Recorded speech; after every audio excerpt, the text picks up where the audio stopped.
Hi everyone, welcome back to my channel నేటి మగువ. ఈరోజు special గోంగూర mutton.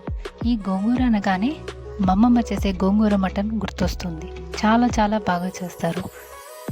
ఆమె ఎలా తయారు చేస్తారో మీకు చెప్తాను. ఆకుకూరల్లో iron, calcium, vitamins, minerals, high fibre, మరెన్నో పోషక విలువలు ఉంటాయి. ఈ వంటని 4 రకాల ఆకుకూరలతో ఎలా తయారు చేయాలో చూద్దాం.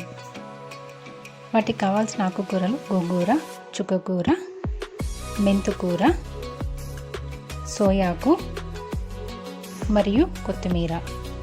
ఈ 4 ఆకుకూరలు కావాలండి.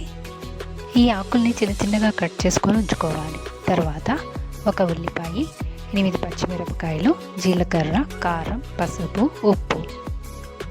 ఒక ప్యాన్లో ఆకుకూరలన్నీ వేసుకొని పచ్చిమిరపకాయలు, ఉల్లిపాయలు, జీలకర్ర, ఉప్పు, కారం, పసుపు వేసుకొని 2 నిమిషాలు మగ్గించిన తర్వాత ఒక గ్లాసు నీళ్లు పోసుకొని కుక్కర్ 3 విజిల్స్ వచ్చే వరకు ఉంచాలి.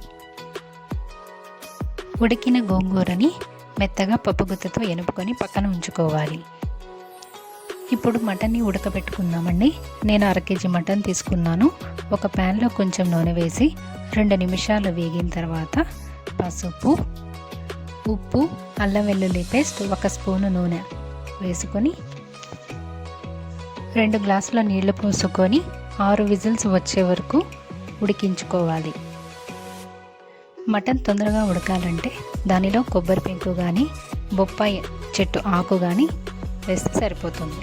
ఒక మందపాటి గిన్నెలో నూనె వేడి అయ్యాక జీలకర్ర, కరివేపాకు, ఉల్లిపాయలు, పచ్చిమిర్చి, పసుపు, ఉప్పు, ధనియాల పొడి వేగాక ఉడికించిన మటన్ని వేసుకొని తరువాత మెదుపుకున్న గోంగూరను కూడా వేసుకొని కలియపెట్టి ఒక 3 నిమిషాలు ఉడకనివ్వాలి. మటన్ ఉడక్క మిగిలిన నీళ్ళని దీనిలో కలుపుకోవాలి. ఫైనల్గా మీకు సరిపడిన ఉప్పు, కారం వేసుకొని కొత్తిమీర చల్లుకొని దించేసుకోవాలి. మన mouth watering gongura mutton is ready. దీన్ని పలావ్లోకి కానీ వైట్ రైస్లోకి కానీ తింటే చాలా చాలా బాగుంటుంది. వెజిటేరియన్స్ మిల్ మేకర్ కానీ ఆలూతో కానీ చేసుకోవచ్చు. మీరు ట్రై చేసి ఎలా ఉందో తెలుపగలరు. Please like, share and subscribe my channel. Thanks for watching my video.